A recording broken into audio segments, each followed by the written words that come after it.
As the United States grows in population, so does the percent of students who speak English as their second language. Therefore, it is imperative that teachers have the skills to provide instruction to these ELLs that allow for sufficient opportunities in each subject of the required curriculum to learn English and succeed academically.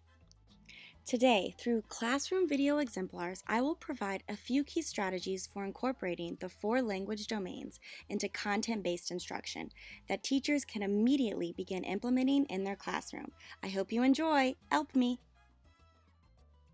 First and foremost, it is vital that teachers plan with the ELPs in mind. The Texas Education Agency has developed a set of standards called the ELPs that support the development of English language in the domains of listening, speaking, reading, and writing at all proficiency levels across all grade and content areas. Their weekly lesson plans must incorporate how they plan to implement the ELPs by directly stating the objective as it is connected to the lesson content. As you can see here, this teacher is using her ELP to ensure that instruction for her ELLs incorporates activities that support language development by using the language objective to strategically teach students how to use the language of the content. In the next few clips, we will be able to see how our exemplar teacher, Miss Moore, not only explicitly planned with the ELP's objectives in mind, but also how she was able to reinforce the objective across all 4 language domains and reading content area, further illustrating how she was able to use ESL instructional strategies such as sentence stems, structured conversations, and interactive notebooks along the way. During her mini lesson, Ms. Moore modeled for her students how to determine the author's purpose of the text, specifically reinforcing the language used in her ELP and the sentence stem the students would be using in their speaking and writing.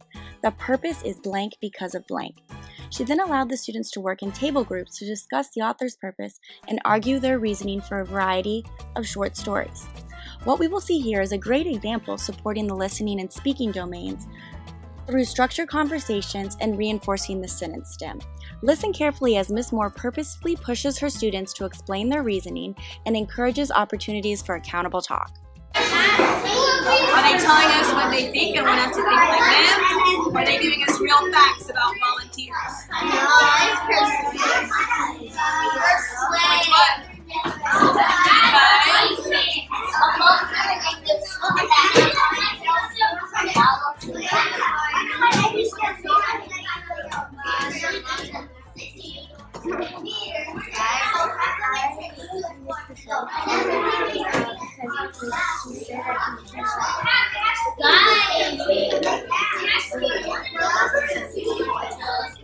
Okay? I agree because it's like okay, like you say, everybody goes to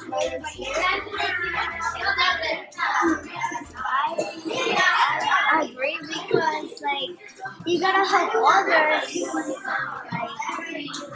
helping your friends, helping people that don't have instruction. Do you want me to go to Target? Yeah, I want you to go to Target. So if it wants me to go there, Giovanni, what is it going to do if it wants me to go there?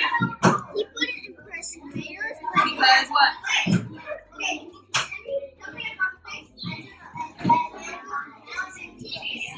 What is it persuading you to do? He's trying to make us go to Target. Amazing. Okay, so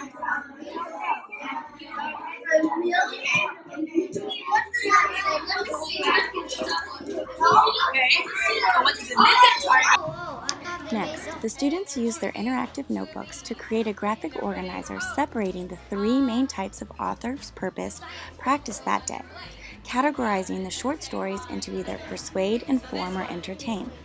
Justifying their reasoning for each using the sentence stem, the purpose is blank because of blank.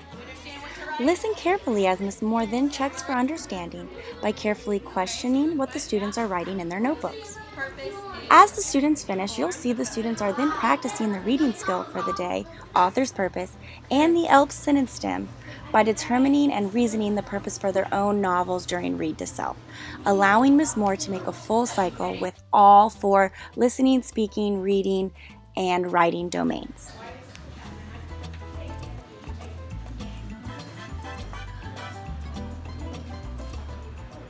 Lastly, as we take a tour around Miss Moore's classroom and think about the things that we've seen so far today, it is evident that she not only creates a low-risk environment for language production, but one that is also physically conducive to the needs of her ELL students. Notice the evidence of explicit vocabulary instruction based on Marzona's strategies, as evidenced through her word wall, specifically the use of visuals to reinforce the meanings of words.